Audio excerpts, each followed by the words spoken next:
And welcome back to our channel. So today in this video we are going to discuss about how to simply export P&L by department to CSV in NetSuite Light User. So without wasting much of our time, let's get straight into the video. So for this, you need to simply go to your NetSuite account and get logged in into your account. Now, to simply export a P&L by department to CSV in NetSuite, you need to run the NetSuite P&L by department report and then use export icon to simply select the CSV as the output format.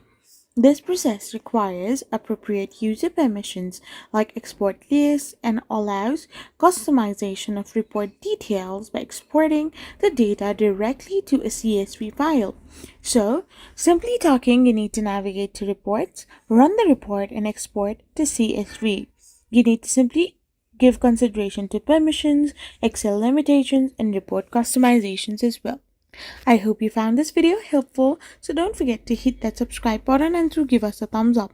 We will be back again with more informative videos. Thank you for watching.